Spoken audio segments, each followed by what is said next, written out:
If you've been enjoying our podcast as much as we have and hope that we continue past 50 episodes, here's your chance. Here's your chance to help make that happen.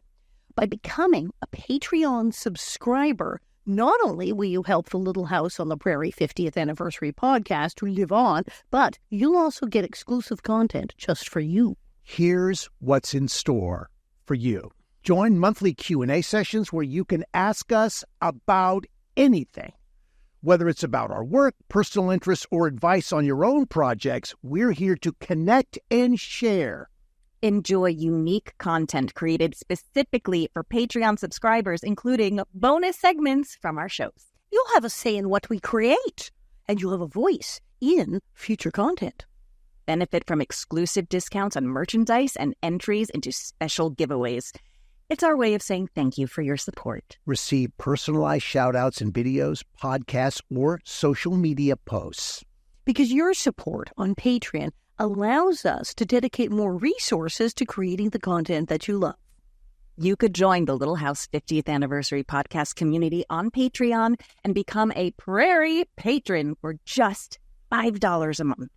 We thank you so much for your continued support, and we cannot wait to share our ongoing journey with you on Patreon.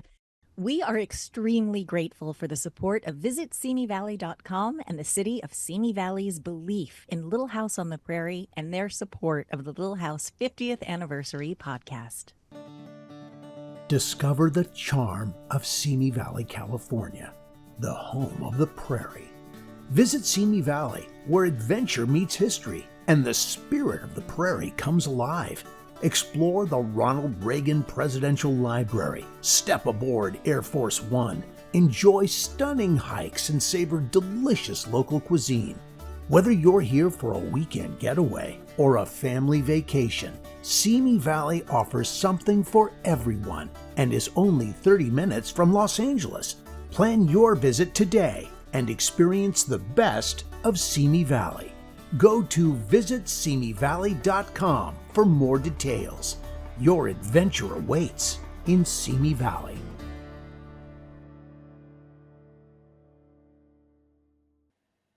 Well, hello, bonnet heads. It is I, Pamela Bob, creator of Living on a Prairie, along with our wonderful, beloved, awesome, fantastic prairie bitch. That's right, Alison Arngrim.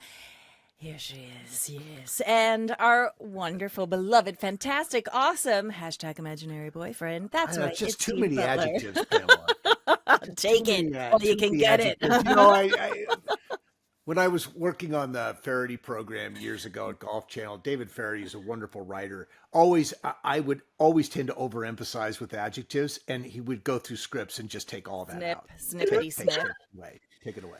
All right, I'll never compliment you ever again. Well, no, don't do that. Don't do anything crazy. Crazy? Nothing crazy. That would be crazy. All right, everybody. We're back again. Season 2 recap. I'm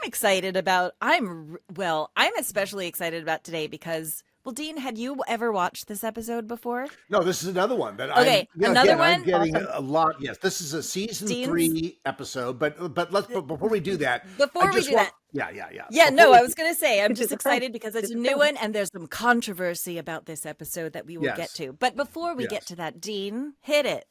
Well, actually, what I'm going to hit is the fact that one of the things that Alison and I are involved in, I mean, Alison is still in France and getting ready to come home, presumably someday. Yes, at some point. But we have announced an event in Columbia, California, the Little House on the Prairie cast reunion in Columbia.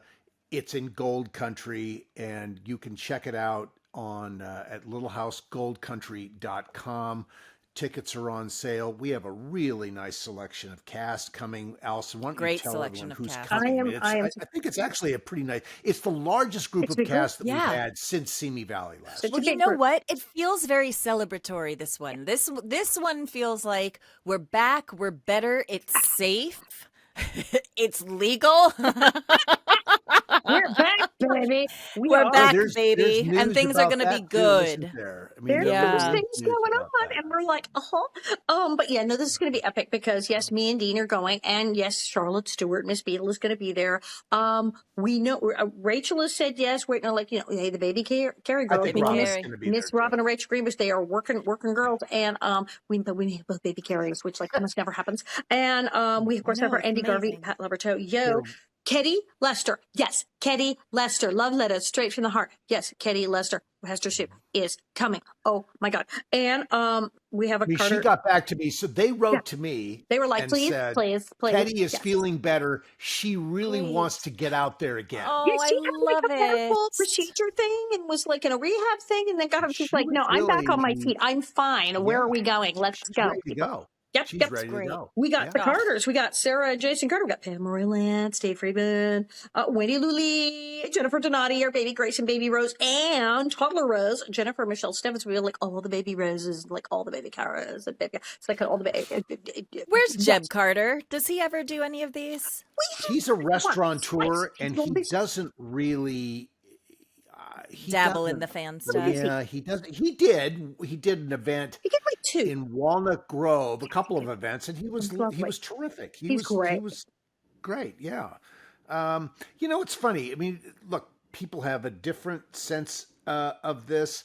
Yeah. We're hoping that other cast members will participate as we move forward with all this, but people make decisions based on what's going on in their life and what their needs are, and so okay. Yeah. But we're very grateful for this group because I We've think it got- sets yeah. the table for a much bigger event. Yeah, for Maybe sure. We're a getting year. stragglers. We're getting cast members going, oh, hey, did I miss that? We said, like, do you have to any? Can I come to the next one? So they're coming. I can't come to this one, but call me for the. So they're coming. And people have jobs. People have children. People have grandchildren. People have lives. And so they're like, Well, I can't make it that weekend. and So, then Okay, I want to say one quick thing here because Yeah. I know that some cast members are not necessarily. We're trying to, because this is our first event, we are trying to contain this to cast that lives in California. Got That it. is within driving distance Are you of really this close? location. So Yeah. we're just trying to contain the logistical challenge of this event a little bit by doing that. Yeah. And I know that everyone's not happy about that, but that's a decision that we made in the interest of the enterprise and getting it started. And so and there's people we that just are. can't make this one or like, well, let me go see how this one goes. And then you guys call me for that. Sure. Yeah, no. Sure. We'll get everybody eventually. It's fine. Yeah.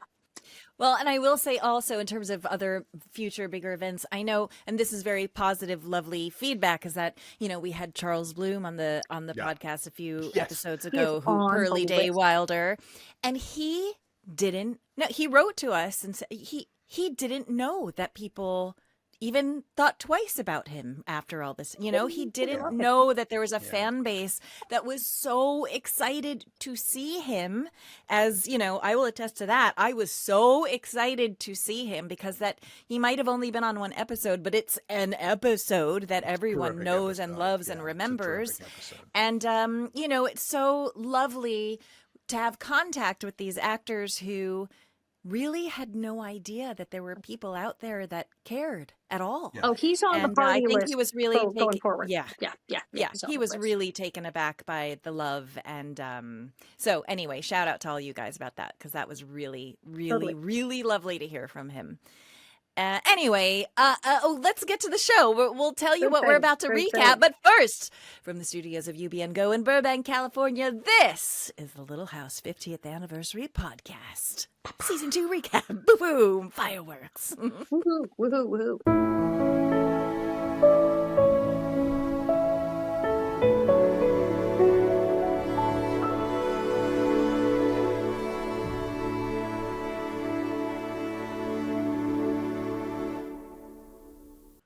Okay, Dean, we are back. And I'm Yeah. going to We're give this not. one to you. We have some beef about this What is episode that it we with will you get and this into. show? What? Well, I don't know. Look, I mean, it's shocking his reaction to this episode. So it is going to be Team Pamela and Alison and Yes. Team Butler. Yeah, no, listen, beat me up on this one if you want to. That's fine. So, all right. So we are talking about episode 14 of season 3. This is Little Women. today. Little Women premiered on January 24th, 1977. It was written by Dale Unson and B.W. Sandifer from a story by Dale Unson, directed by Bill Claxton. Interestingly, Bill Sandifer did have a nice career. Has had a nice career. Produced or co-produced 37 episodes of Little House between 1975 and 1977. And this is the largest single body of work in his pretty extensive career. That he did did 37 episodes with us on Little House. And this was obviously before I arrived in season 6, but early on, a special contributor, B.W. Sanderson. Do you know if Dale? Do you know if Dale Unson, is that how? Anyway, do you know if that's a male or a female? I don't. Interesting. I don't. I'd be interested. It sort of sounds, given the episode, you'd think maybe it's a woman. You know, but female writers that I know would be bothered by the assumption that an episode like this would be written by a woman. They would be bothered by that, because you're saying, well, then I can't write a shoot 'em up, violent, whatever it is, whatever, a manly kind of an episode. You're saying I can't write that. So, we're sort of careful. Writers are very careful about that stuff. Alison, synopsis on this episode. We need a little theme song tag for before Allison does these synopsis, because it's the best part of the show. Okay, synopsis. Tony, this is let's put in one of the a little greatest stinger for episodes.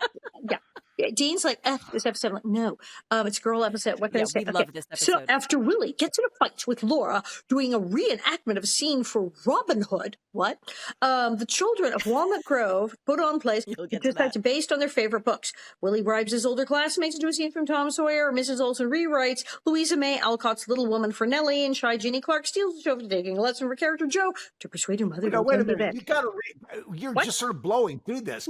This is so complicated. I don't understand what you're saying. Starting at the top, Willie is doing a reenactment of Robin Hood, which indeed there were ballads and legends of Robin Hood going back to the 1500s, absolutely the 1300s.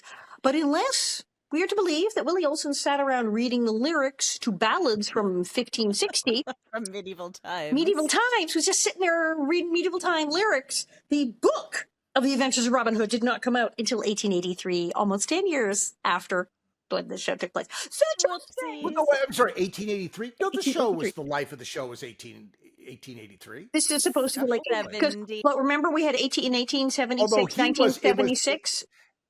He would it's have been still only the 1870s, because later, when they mentioned Tom Sawyer, Richard Boldy, indeed, my pa says, how about that new book by Mark Twain? Which in fact had just come out, and that was like historically boom accurate, and Robin Hood didn't come out for another 10 years, so like he's reading medieval writings in the part one. Okay, so so Robin Hood for some reason, and he bribes his older classmates to do Tom Sawyer, of course, and they want cigars, and that chaos ensues. But Mrs. Olson rewrites Louisa May Alcott's Little Women, making Nellie the star, and shy Jeannie Clark, little guest star girl, darling, steals the show after taking a lesson from her character, Joe, to persuade her mother to attend the event. This is the complicated subplot that is so complicated. That's where it gets weird. So I'm sorry, I have to ask this, because this is Little Women is obviously, my sister read Little Women as a young girl, and maybe still rereads it today. Does this plot have anything to do with Little Women? Sure. Now, Little Women did come out in 1868, so it's okay. They all totally would have read it like 8 months.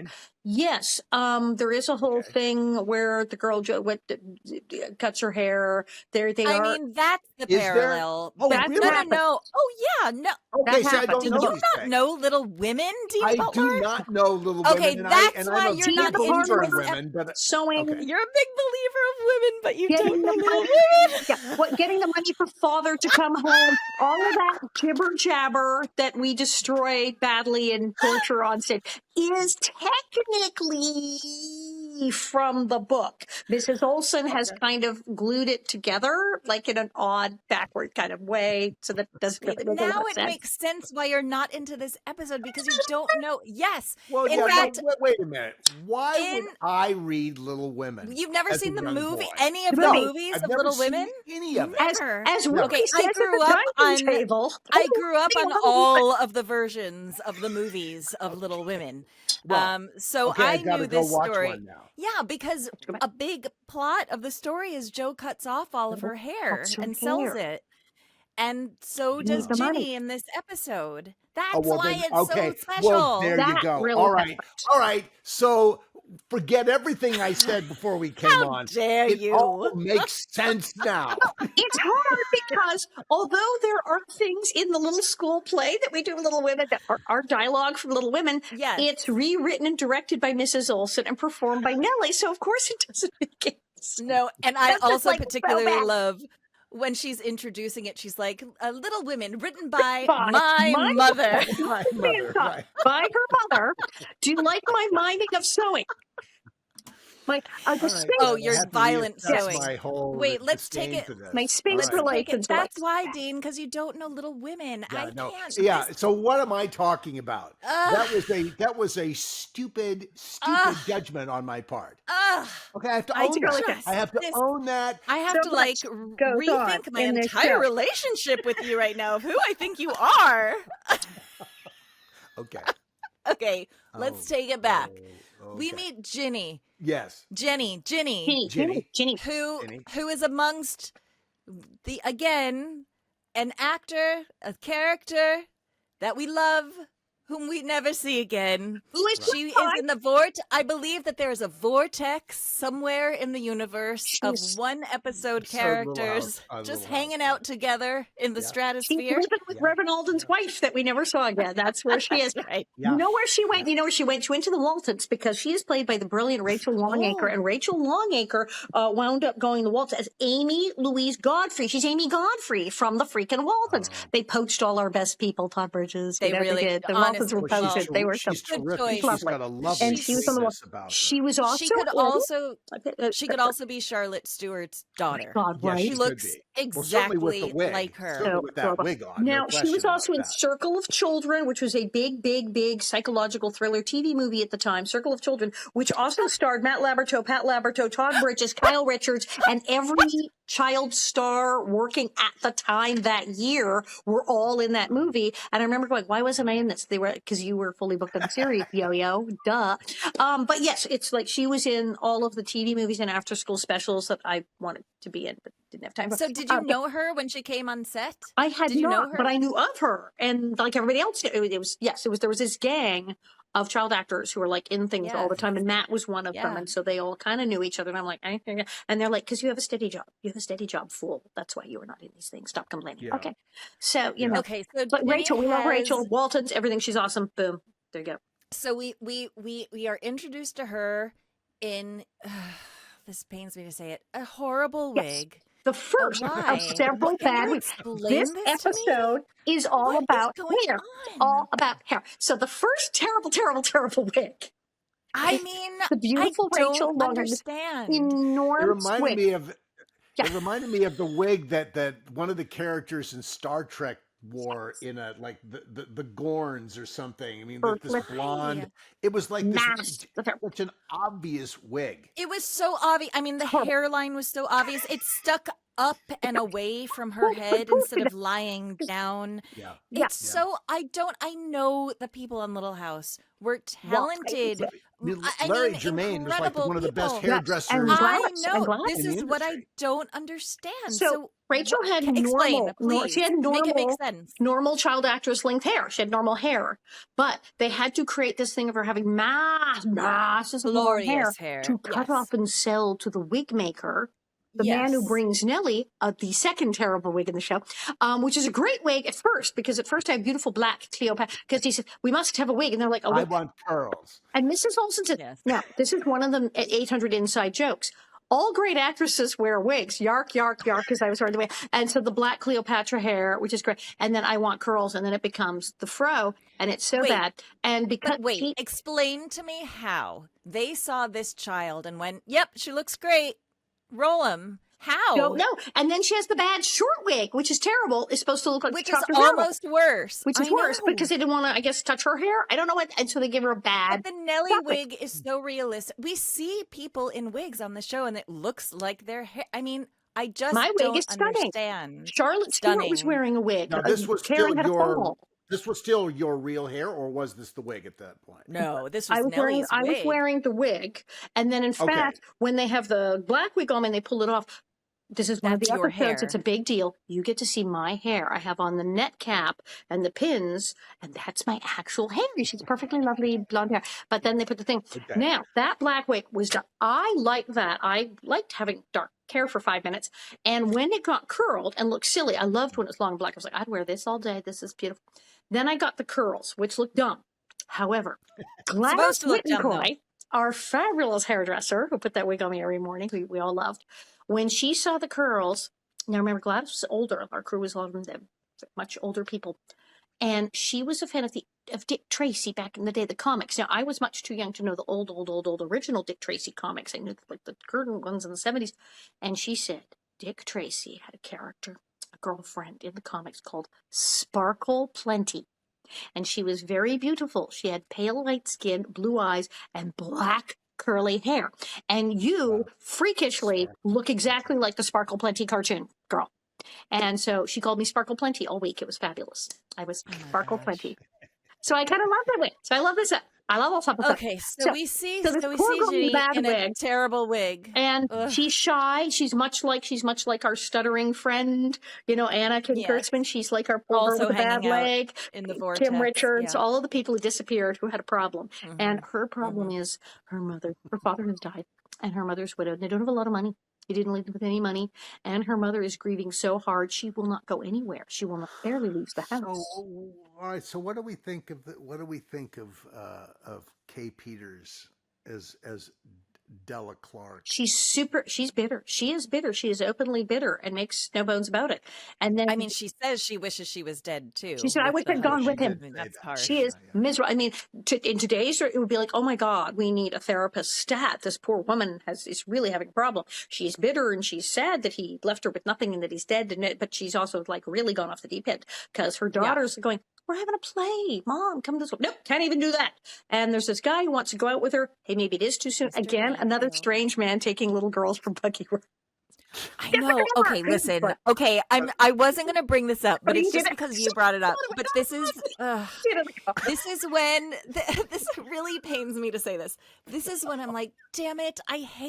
Sometimes I hate watching these episodes from a contemporary viewpoint and a mature adult woman's viewpoint now, because I look at that and I'm like, is he a predator? Is he going to do, is he getting with the daughter? Does he want to be with the wife because he really wants to be with the daughter? I mean, these are awful, horrible thoughts. Is he befriending the mother to get the kid? But also, even that's what I'm saying. The mom, is he weird that he's going to manipulate this poor little girl just to get a date with her mom? That's also terrible. Like, what is happening? So we're all weirded out by that. I think is gone. I think this actor this Warren Vanders that they hired to be this guy, I think is such a guileless. He was great. There's a real sweetness about him. You just don't feel like there's any ulterior motive other than he really thinks this little girl is special and he's crazy about her mother. He loves her. Right, but then the cynic in me is like, that's what groomers do. But I don't want to use that brain. I know. I hate thinking these thoughts, you guys. I hate it. When he says, my wife also is gone and your husband wouldn't want you to be living like this and my wife wouldn't want, and you go, oh, this guy lost his spouse too. He's a good guy. Yes. Okay, so he is a good guy. He's fine. He's sweet. He reminds me of one of the characters from Petticoat Junction for some reason. There's a character in Petticoat, not Mr. it's like a farmhand in petticoat. Maybe William Warren Vanders is Was that it? guy. To go I don't Maybe know. it is. Are we all I don't know. Googling? Yeah. But he seems nice. But the mother is bitter, and it's made very apparent that no, she is having an emotional crisis. She should be going places with her kid, even if she doesn't want to date this guy. It's like, oh, for heaven's I sake. know. I don't have a new dress. So Okay, sad. it's Walnut Grove. Everyone's poor. They don't care what you're wearing. It's your kid's play. So she's really having a problem, and that's made clear that she has slipped a little over. She's not in the right. Now, This is out of control. This is another thing because he says to her that I've noticed your wood is low and he's offering to chop her. Now, and she's like, hell to the no. Totally. Teenagers pick up wood's low. But here's the thing that I learned from the PBS series Pioneer House, which is they took people from today and they put them in actual pioneer times, historically accurate, and put them there for 3 months. They were and at all the end, cheating. And they're all miserable. No, They're all suffering. Well, they're miserable, all right. Cheating. But it's historically fascinating. And at the end of the series, also our good friend Chris Chaika was the historical, I know. like and he told reference me person. that so many of these families were cheating because they couldn't cut it. They couldn't do it. I watched that show and laughed at them because I said, "You yo-yos are doing this for free." I had to be paid to live like that. Well, at the end of this series, the ultimate test is, so someone comes and sees how much wood that they have chopped and determines whether they would have survived the winter or not.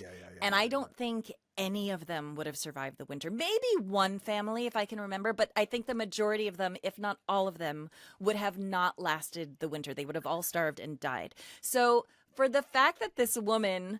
to be like, nope, you're not chopping my wood. Screw it. If I'm low on my wood, you're not helping me. Is a literal, like life or death situation.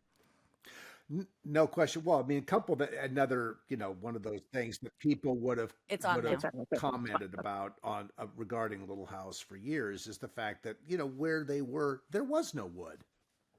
Yeah, there was no wood. They were burning sod. They were burning. They were burning manure. They were burning hay twists. They were twisting. Oh yeah, the hay twisting. Wood was a really, really rare commodity where they were. I mean, there just weren't trees because they're just in the middle of flat lands. Now we go to Walnut Grove today, and there are trees. There are beautiful trees there, but this was not the natural state of the prairie to have wooded. And the U.S. government thought that we could turn the Midwest into this great forest. It's just the weather was never going to cooperate with that. People planted trees I didn't know that. Oh, wow. And it didn't work. They can't. It didn't work. I mean, there's a reason why there are no trees there. And all that. I mean, people. Yeah, tree claims. Lots of them. But people you just couldn't make trees grow there. Now, some obviously did, but this was a rarity to have that happen. And maybe trees have been engineered now to make it more possible for them to grow in this climate. But in those days, people are trying to plant pine trees, and they're trying to plant. It just wasn't going to work in that part of the country.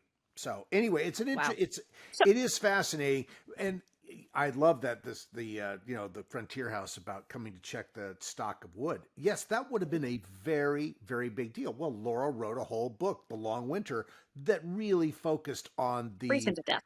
Yes, on the pressure that these people were under and what they needed to stay warm. Right. Huddling around a stove, burning twists of hay to have just I can't imagine being that cold. I know. And then you think of, other parts of the country where they're living in luxury and, you think of like New York City during that time and it's sort of bustling and thriving and, they were burning coal. I mean, a lot of, the trains that came through, they were burning coal. That was the thing that they could get coal. There was lots of coal. You weren't mining it there, but there was a lot of coal to be had, and that's what they were mainly burning. It's so interesting comparing the Gilded Age in other parts of the country to this life, which was, you couldn't get further removed from that. And if you read the story, Walnut Grove was having a bad time in the 1870s. It's particularly broke, like further up the road in Minneapolis, maybe not so bad, but in Walnut Grove. Now, this heinous play, and this is what part of set Dean off. He said, that's not Little Women. That's not Little Women. How is that Little Women? It's not Little Women. So when they're designed, and then Willie mercifully does do Tom Sawyer, which was written enough time before there that Nels can say the new right, book. because So they that's decided fine. to do plays in school Cool. of Oh, yes, literature. good. They're Big doing. digression we just did. Yes. Miss Beadle says, brilliant, we'll do plays. So they do this thing, and that's how it gets all started with all this hoopla. She's going to go to the play, she's not going to go play, and thing. And then, of course, it's like, well, my mother thinks, and so we can rehearse at my house. And so, of course, everyone's like, no, but you know what? I want to go see the Olsen. So, of course, they come over. And Now, wait a minute. Note to Alicia, the only smart one, who's like, I don't Nellie want wants to to be do in a this. play. I'm I out. want to be in this play. out. Yeah. I am out. So Yeah. I She's not a real announce housewife for no reason, baby. that my mother is going to write and direct the play, and I am going to star in it. And of course, when it comes to pass, we give Mary and Laura each have like one line. Okay. Yes. Here's the fun I also part. like how Why? they think that Meg is the lead of Little Women, which weird choice. Here's Dean, why you I wouldn't love know this that because you episode. don't My know Little sister's name is Meg, so she would Love know that the So name. she would, of course. Yeah. This actually happened to me in the 6th grade. In the 6th grade, there was a girl. Oh, God, I'm not going to say her name. There was a girl. And yes, she was the Nellie Olsen of the whole school from 3rd grade. And we had to suffer through her all through junior high and high school. Say and her it wasn't just name. me. Say Wasn't her just name. me. The other kids at my school were like, man, her. And I said, I'm kind of basing parts of Nellie on her. And they said, thank you. We feel avenged. I mean, it was that bad. So, and her mom was totally Harry. Oh, boy. And these two. Really? Oy, oy, oy. And she did a play. We had to do a special project for 6th grade, big extra credit thing, like write a little play, write a little skit. She announces that she's got a play. Oh, she didn't write it, and her mother wrote it. And it was for the history class. And Balboa the Explorer. I'm not making this up. I wish I was making this up. Balboa the Explorer, written and directed by the Harriet of her school, starring, and she's like the narrator and this and that. She is like all over. Is she the person, if there was like a regular casting, would have been cast to do any of this? Let's just say, nah. No. But she's the star of the whole thing now. And her mother has written and directed the entire thing. And everybody's in it. Oh, and the boy she had a crush on, who maybe wasn't probably the person you cast in the lead of a play, maybe for ability's sake, was suddenly Balboa. Because she had a crush on him and she told her mother to make him Balboa. Sure. The whole 9 yards. I was in it. Oh, boy. I had been working since I was 5. Yes, I had just completed, in fact, an entire feature film like that year. Yes, I had been on television. I had 2 lines. She knew this. What were the lines? Do you remember? And I remember, I remember them. I remember them. I was villager number 2, and I wore a long dress, and I said, yes, he came by our village yesterday. And then said, they went that way. God, he came through our village yesterday. They went that is what I said. That was my 2 lines in Balboa the Explorer in the 6th grade, because the Nellie Olsen of our school starred in it, and her mother. It was exactly like this freaking episode. That's why when this happened, I went, I'm in here. I was dying. I was cracking up through the whole thing. And there's, other inside joke. Yes. Nellie says, my mother knows everything there is to know about acting. Yes. Okay, right. we're now in a couple of years, as you know, Catherine McGregor, acting advice, and enjoyed directing, which, as we know, Mr. Claxton, not overly fond of. Well, Mr. Landon was not overly fond of it either. Right? She was, and so suddenly there's a line in here. My mother knows everything about acting. And I'm like, blah. And then the Richard wig would have roulette. responded to that too, by the way. Sure. Yeah. Sure. The wig my God. roulette, which is like a play on the fact that, and the endless, all actors wear wigs because now it's established I've been wearing a wig.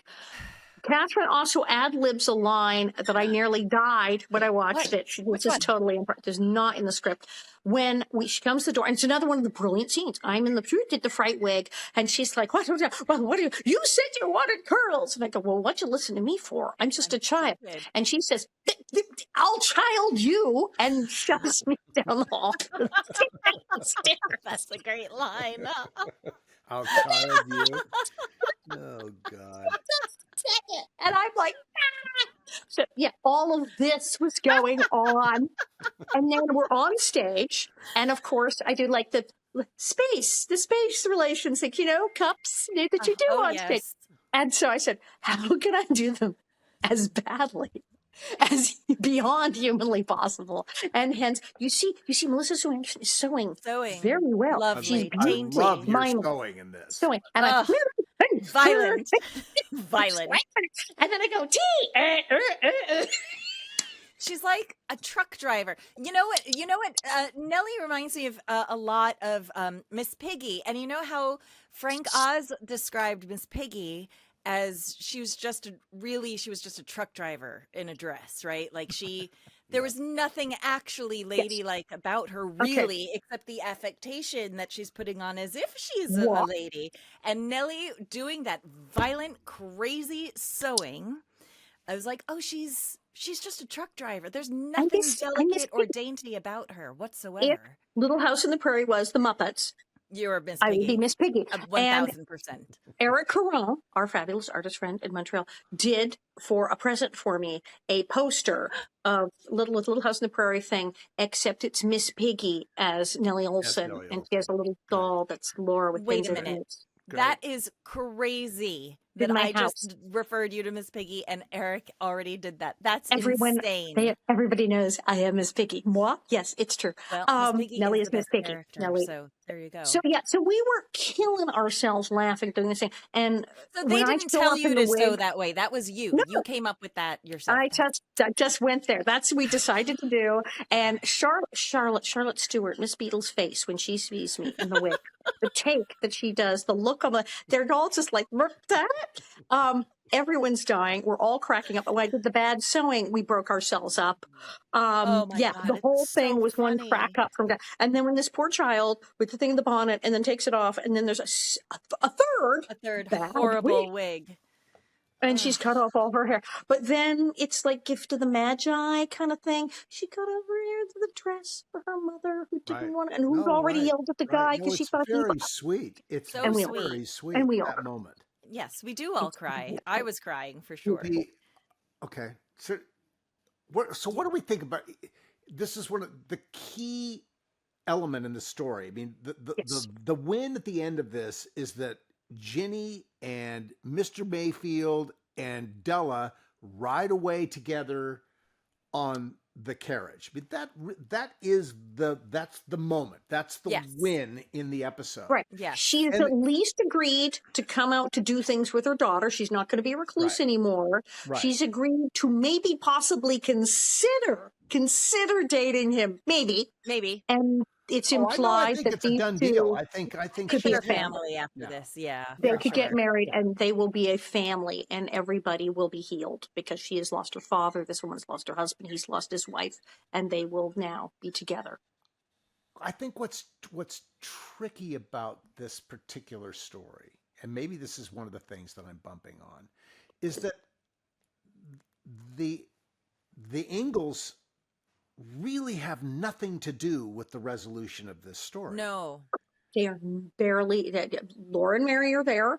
They're dragged into the play. Ma tries to be nice when they say, this is horrible. She goes, well, Mrs. Olson's doing her best, which she's not. And Ma's one scene is on the floor with a scrub brush, cleaning the floor. Ma, and I don't know whose idea that was, if it was written that way. Now, maybe, look, Karen liked to do things authentically, so maybe she said, let's do this. Scrub the floor. Now you're onto something because there's a mop gag about mopping the floor, and then Laura has the new mop. Where's the new mop? Yark. Right. Did they start talking about the mop scene, and did Karen say, well, actually in 1876, maybe not so much with the mop. She probably would have had to scrub it first with a brush at the very least, and they went, okay, fine, you're on. That wouldn't surprise me if Karen and there she is, just sort of draped, beautifully on the floor with this, looking good. Yeah, looking good with a scrub brush in her hand. You may be right. It may be her. You know what I thought about that too? I was like, the girls are just coming home from school. Let's stay with this idea for a minute of the two characters, this whole family that we've never seen before and will never see again. In the vortex. Is at the center of these three people are completely at the center of what drives the story forward, what makes us care about it at all. And we never see them again, and none of the Ingalls have anything to do with making this happen. No. Laura doesn't even step up. Laura doesn't even take the girl and say, hey, you could sell your hair and buy your mother a dress. Laura doesn't say, here, let me get you this bonnet to cover it up until the reveal. It's not even anything conspiracy. That doesn't even happen. No, Nothing. I mean, Right. Mary is the one that can sort of gets it out of her at the end and is the one that's like, shut up, Nellie. The play's over. But I'm sorry, what was the motivation for the bonnet coming off at all? Because in the story of Little Women, Jo reveals that she has cut off all of her hair to get money. To get the $25 right? That's what we're talking about, because in the story they talk about $25. Now father can come home. Yes. Right. Yes. And that's when Laura goes, you didn't really have to cut your hair. What are you doing? Right. Yeah. Yeah, right. Exactly. And then you're complaining that the play's being ruined, but now we're actually having the first real moment in the whole episode. Right. You're ruining the play. When I say All my she law, cares shut about up, is Nellie. ruining the play. And Miss Beadle goes, I love the two be quiet. Mary goes, be quiet, Nellie. And then Miss Beadle, be quiet, Nellie. Yeah, just stop. It's Just so Nellie. good. It's perfect. What I was going to say about Ma scrubbing the floor. First of all, when you see Ma scrubbing the floor, you're like, oh, that is, oof, what a job. That's got to be tough.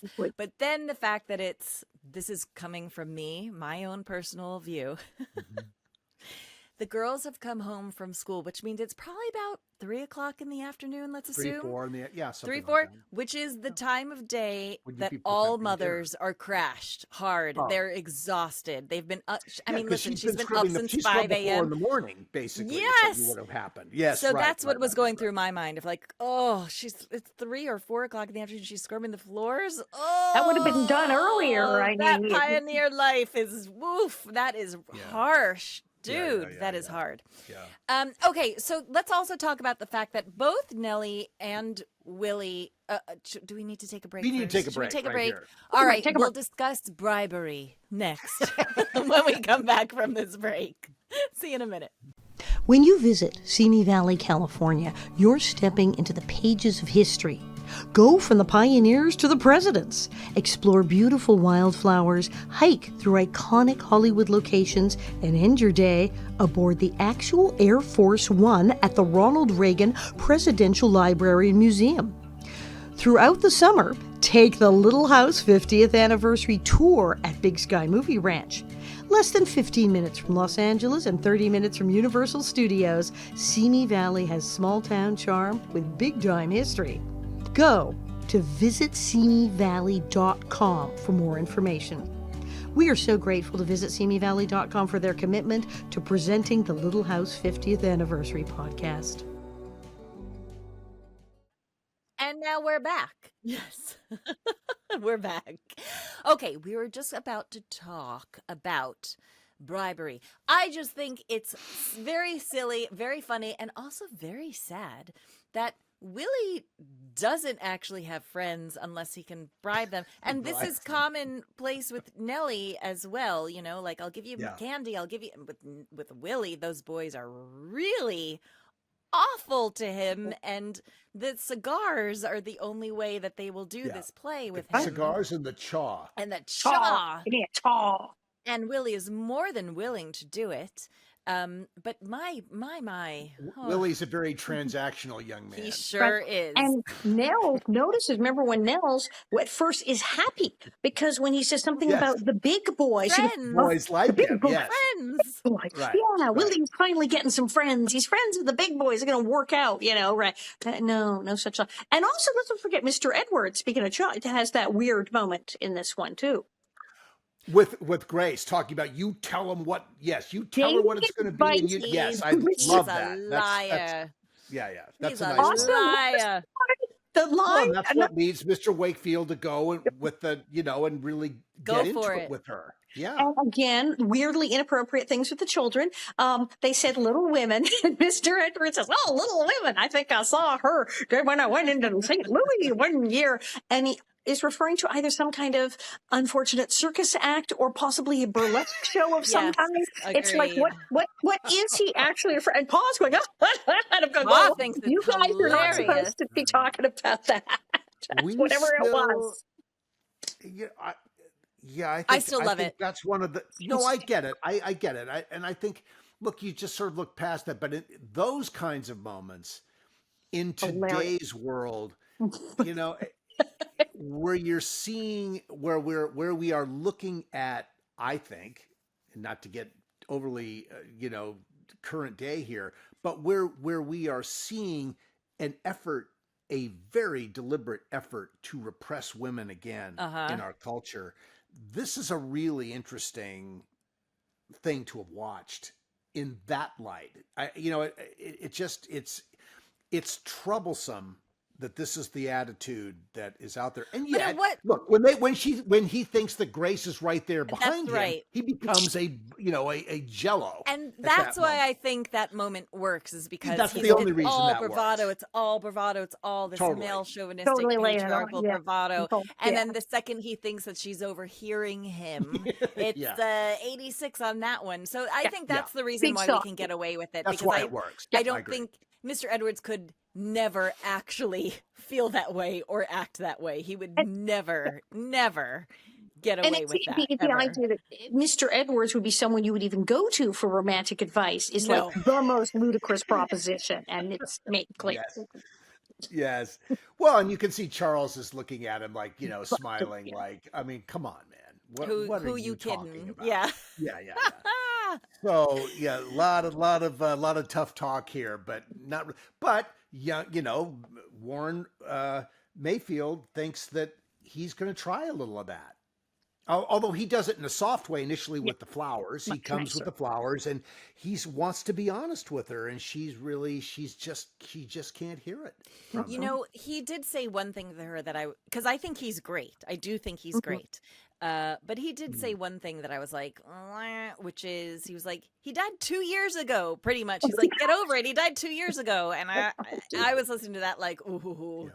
That's a tough one. That's a tough one. There's no time limit on mourning somebody. Of course not. But I think in the you could look at it in the time that they lived in, where survival, their survival becomes so critical. She has to get off the dime on this. Well, I was she also expects to survive because they need each other. Yes, Men and women really need each other in that circumstance. I was actually thinking in historical terms. I don't think there would have ever been a way for her to actually survive on that.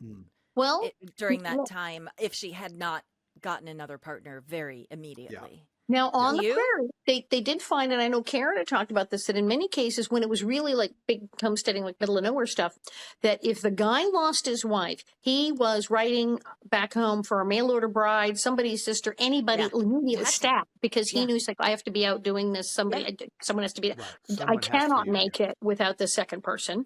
And whereas the women would sometimes go, I'm going to give it a while, because they could manage for a while, and that many of the women were like, the drunk guy's gone, great, because if they were stuck with like a Mr. Edwards or something. But you see, Mr. Edwards and Grace needed each other, and that worked. And in this case, this guy, he's going to hold 5 years without a wife, which is really long to be a widower on the prairie and not slide somebody into your house. So he really likes her. And because, as she talks about, I don't have money for a dress, I don't have money for this, I have to work all the time, I'm overworked, she does need somebody. Like stat.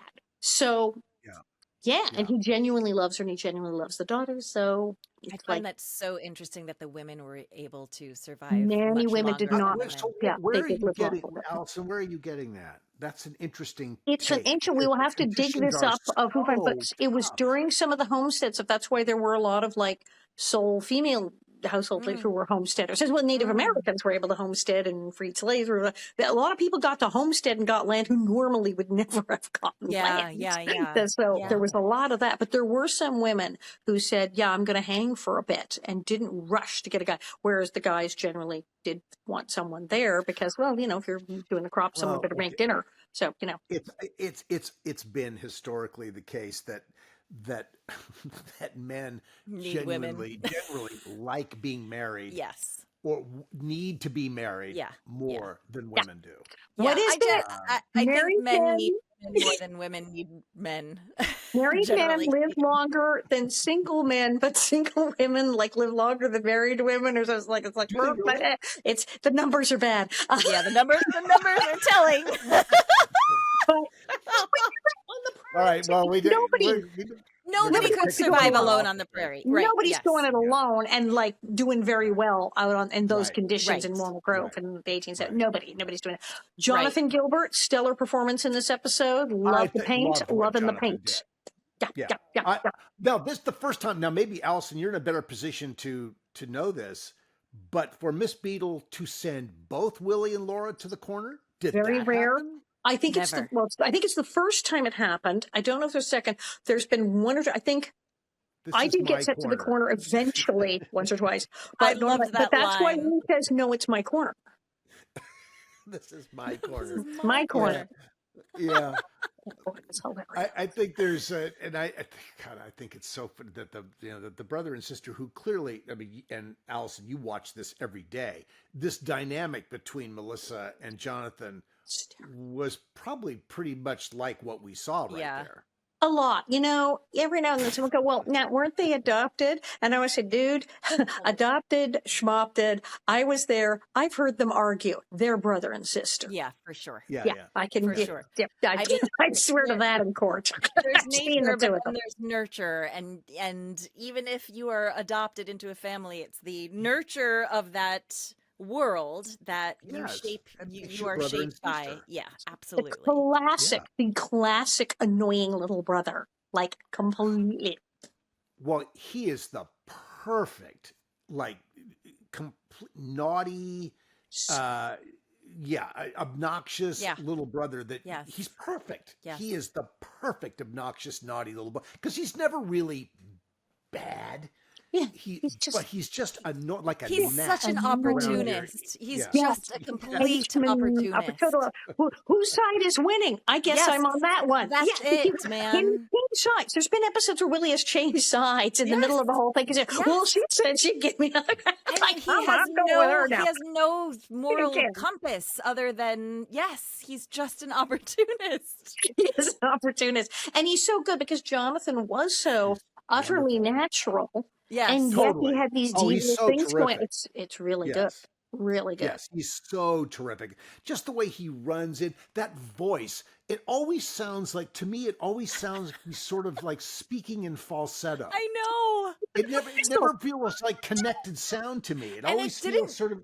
It didn't drop till he was late in the puberty game too, because that stayed that way for a long time. Yeah, and suddenly he became this young man overnight. It was during season 9. Yeah, he went from a young man. Like he's whistling through his nose to suddenly, hi there. It was like, it was like that. He was a big mouth breather when he was little. So that's a problem. Mouth breather? A big mouth breather. Yeah, he would not breathe. It's like, Jonathan, close your mouth, breathe through your nose, please. Just close your mouth. And then the day the yellow jacket flew in and stung him in the mouth. And I think that cured him. Actually, I think that was it. I think that was the day. A yellow jacket stung him in the mouth? Yes, because Jonathan went around all day. With his mouth hanging open. And people said, Jonathan, close your mouth. Stop that. Close your mouth. Stop breathing through your mouth. And we said, one of these days, because you can see me with the bugs and the bees. So one of these days. And my God, big yellow Jeff, his whole face swelled up like a grapefruit. Oh my God. It was quite painful. He was crying and it swelled up and they had to set medic and everything. And he just poor child. No, kids are so funny. I grew up with a kid who, I mean, he also had like an open mouth thing, and he would drool. Like it was so weird, right? It was just so like sinus thing. Sometimes they're having trouble breathing their nose. I think he had a little asthmatic sinus thing going, and he's sure. But it was one of those things where it's like, what? Like, just why is this kid drool? And well into his ear, like well past little kiddom, right? And he grew up to be a perfectly normal mouthed, non-drooling person. Like, what? Why? Why does it? What is that transition point? Jonathan took an injury. It took pain, but he recovered and he did stop. But I remember for years, it's his mother and Melissa and I and Catherine going, Jonathan, close your mouth. Close your mouth, Jonathan. That's so interesting. It so worked for him. Everything he brought so worked for him.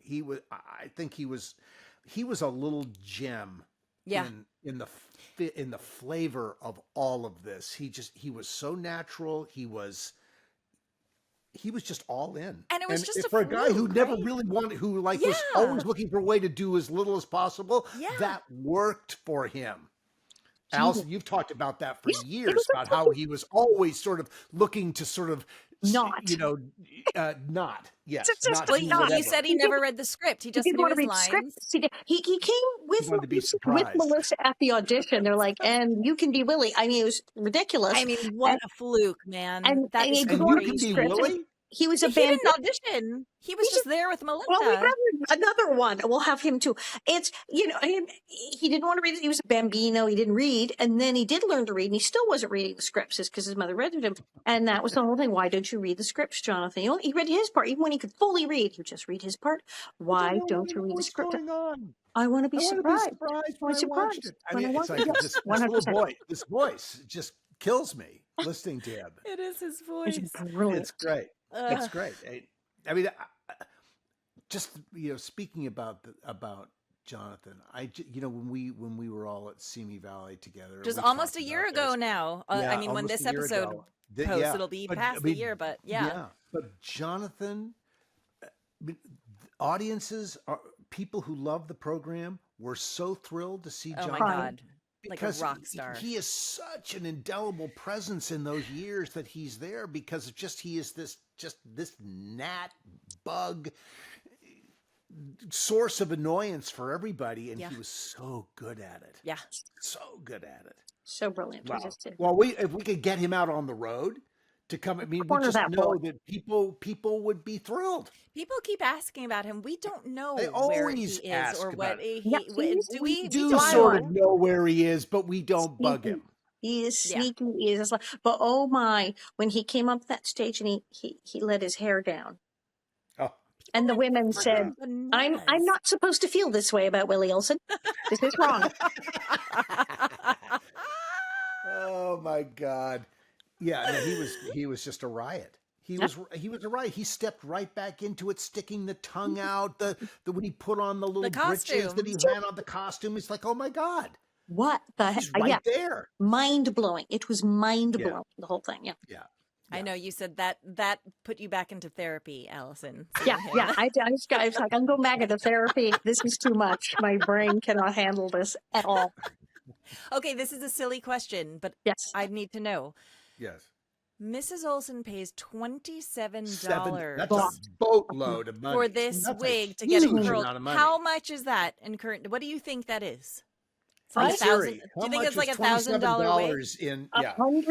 hundreds? What is it? This I is would what think Siri is many for. hundreds of dollars. I mean, would be- people okay, are paying, we're checking. pennies for an egg.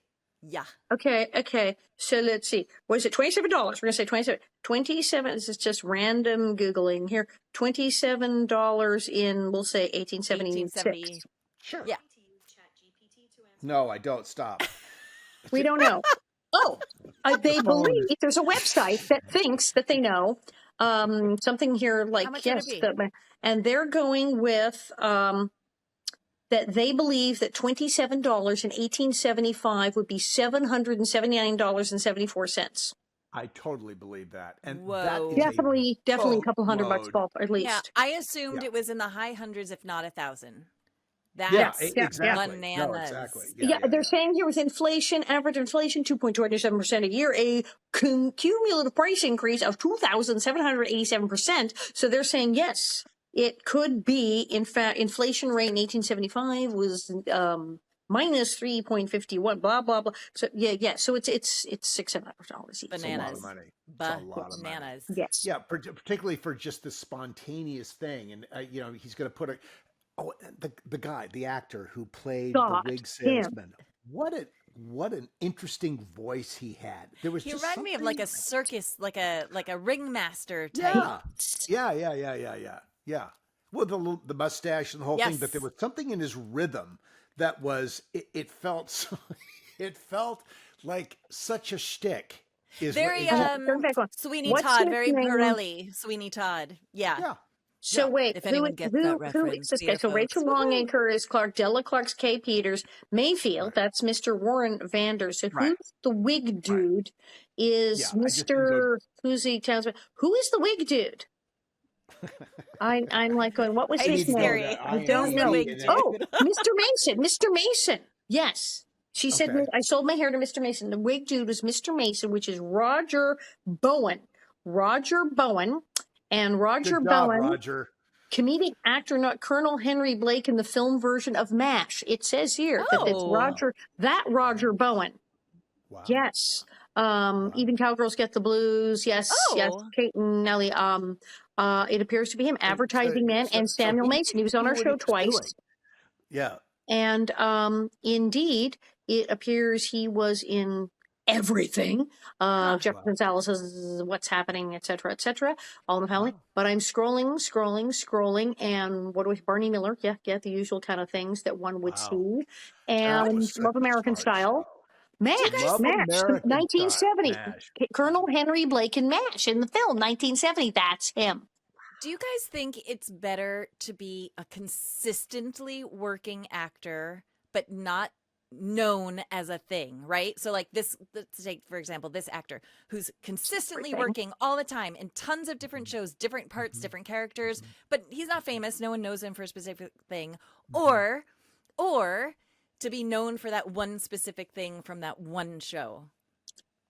What would you, I mean, I guess there are pros and cons. I think from a legacy perspective, having the one thing is a bigger deal. I like being famous. When I can't argue with that. I wanted to be the word because, as I said, it was just all these kids like Rachel Longacre and Matt and a bunch of people who did all these TV movies of the week and all these after-school specials, all these episodes of Moosey Dryer, the whole gang. Yes, and since then, I've talked to them. Oh man, and Katie Kurtzman, you got to do this, and they went, yeah, and we were all wishing we'd bag a series and be continuously employed for multiple years in a row. So don't come crying to us that you weren't doing the after-school special. And I'm like, oh, I guess it was grass is greener. The grass was greener. On both sides. Because I could see the benefits of, but there's something to be said about not being famous, protecting your, still maintaining your anonymity, but just working all the time. I see people like that all the time. I see people in TV shows and go, God, who is this person? Me too, and I envy their careers. And then I look in their IMDb is like 100 credits long. And I go, I've seen everything they've been in. No wonder I recognize them. But if I went out in the street and said, who's Look at Dabbs Greer's IMDb. He has 700 credits on his IMDb. Well, because he worked till he was like 99 and a half or whatever. But Dabbs Greer is best known for the two preachers that he played, one on Little House and the other on the Green Mile. I mean, Green Mile and Us. And marrying Carol Brady, because he did marry the mother Brady. So there is something to be said for that. Now, Dabbs is what an exceptional career he had, and just an amazing career. But having that one thing that you are known for, it allows you to be framed in a particular way, which I think is useful and valuable in just in terms of just establishing your space in the world. But no question, how great to be an actor who is being hired constantly, working constantly. They know you're good. Well, they know you're good. We're seeing that. I don't know if you guys are watching White Lotus, but on this current season of White Lotus, I'm seeing it happening with Walter Goggins, right? Oh, so that's Walter Goggins, but he's getting famous now. But that's an actor who has been in everything, and every time you see him, you're like, oh, that guy, but you don't necessarily know his name. You just know, like, oh, that's the guy from this other thing and that other thing. He's a really interesting and all of a sudden, he's on White Lotus, which is, now we all know. And now we all, it's going to be really interesting to see now that he's been famous, but no one knows his name, right? He's been famous for 20 years, but without a name. And now all of a sudden, because of this one show, people are all going to know his name. Which is wild, and you never know. He's been working this entire time. Yeah. You never know what the thing is going to be. And then we talked about that before in our show where I said, when you become famous, which song will be the hit? Which TV show will be, which one? You never know. And almost every time the actor performer is going, that one? It's like a train wreck, and you don't know. You just don't know. Okay, sorry, we got off track. We did get off the track. I think we need to head for the exit. We need to head for the exit. I got one thing. Opening credits. I just happened to notice this. In this episode, Baby Carrie, she's sad she's not going to play the whole thing, but she gets to go. Baby Carrie, I finally did it. I finally freeze framed the opening credits when Baby Carrie falls. Because remember the story is you can see the shoes on the wrong foot. If you push over, you stop. You hit that stop thing, freeze frame, because when she hits it, face plants, her little leg, her little footy goes up in the air. And you see the foot shoes and wrong. I froze it, and you go, no, wait, which leg is that? That's her right leg. And I'm just like turning myself in my chair, looking at it, going, the shoes are on there. You can see this, that's the right foot. That's the left. Does she attribute her shoes being on the wrong feet her to mother the put her reason why feet. she She woke fell? up from her nap, and her mother they went, quick, give me the twin. She went, and shoved her little booties on and threw her at them. That had a lot to do with who Carol was, too. Yeah, her mom. They discombobulated, and the shoes are wrong feet. Carol was a very memorable character. I mean, she really their mother. was. Yeah, she's in my book a lot. Yeah. Also, very attractive woman. Oh, I'm sure. Yeah, and fun and flirty and all of that. Gorgeous she had and all she had all that going on. And a little, and a little, and I think her girls know who she is. But that's where she went down. The boots were on the right, and you can even see the boots not even really on her foot. It's like coming off. You can see it if you freeze it. It works so great, and what's lovely about it was Robin, right? Who did it, or was it Rachel? I think it's Rachel. Okay, we have to go check again. Gets up, smiling. Keeps on, no tears, just gets up, and everyone's yelling and keep coming down the hill. But she was just adorable. And that hill is rough. That hill is rough. It's not soft grass. No, not at all. Rocks, hard. Rocks and rocky. Yeah, it's bumbly. It's hard grass. I've run down it. I have run down it. It's extremely dangerous. I did too. Shh, don't tell anybody. No, see, fortunately, she was so tiny she didn't have far to fall. True. That's the good news. And she got up smiling and kept coming down the hill. Good for her. And it's an adorable, indelible moment. Pro at like 4, she's like up. How many children? This is why we talk about the difference between child actors and normal children. Normal child would have been sobbing hysterically, going, ow, I just fell in the thing and that, and it'd all be up. She just got up and went, yeah. And kept going. Yeah. Now, another shout out to Baby Carrie, who Baby Carrie once again made a trip to the outhouse in this episode. They couldn't think of anything else to do. That's going to go tell Ma, but first I'm going. I'm going to tell Ma, and now I'm going. Why? Yeah, I mean, it's just was this running. It was running joke, literal running joke. Justice for Carrie. Justice for Carrie. Justice for Carrie. Poor Carrie. Who knows? Maybe she had a bladder problem. We have to do that T-shirt at some point. Justice for Carrie. Justice for Carrie. Yes. Just with a picture of an outhouse on it. Okay, merch idea. Yeah, that'll be interesting to see if we could get that one passed. The picture is of the face plant with the one foot in the air. Maybe that's the picture. That could be. That could be true. Right. That could be it. All right. Well, we love this episode. All the bad wigs, the beautiful. I feel better about it. How do you feel? Yes. How do you feel, Dean? I do. I feel much better about it now. I really do. Particularly knowing that there is. See, I went to ChatGPT last night and I said, "Is there a connection in this plot to Little Women?" And ChatGPT came up empty on that. So really? Just didn't what was it? It had to be the hair, but it didn't come up with it. And so I thought, I'm not. So it just tells you ChatGPT doesn't know everything. They don't know everything. Cutting of the hair. We bringing father home. We had the money to bring father home. That was a thing. That's all. Yeah. You should have asked GPT for the synopsis of Little Women. And then maybe it would have all made more sense. But I asked for that too. It was not a fruitful search. And this was like at 10:30 at night. Oh God. And I'm just like, I'm wiped out. It's been a long day. I'm thinking, how is this work? This is annoying to me. Desperate. And I got a little testy last Prairie night. desperation. I know. I've been there. It's like, oh God, we're recording tomorrow. Please help me, internet. Yeah.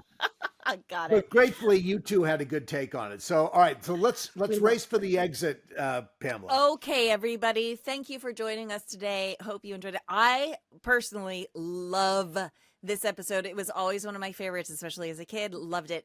But that's also because I knew Little Women. So I knew the parallels. So there you go. If you haven't seen Little Women, watch Little Women or read Little Women and then revisit this episode and it'll blow your mind. Anyway, thank you for being here. Join us on Patreon. We're going to be doing that right after this, and we'll have a good time. If you're not on, try us out. We're fun. And you'll get lots of extra tidbits. And you can always join us on littlehouse50podcast.com or socials, Little House 50 Podcasts. All of our goings-ons will be in the show notes. So, there's fun stuff happening in 2025 and beyond. Anyway, everybody, thanks for being here. Bob, get the wig. Let's fly, everyone.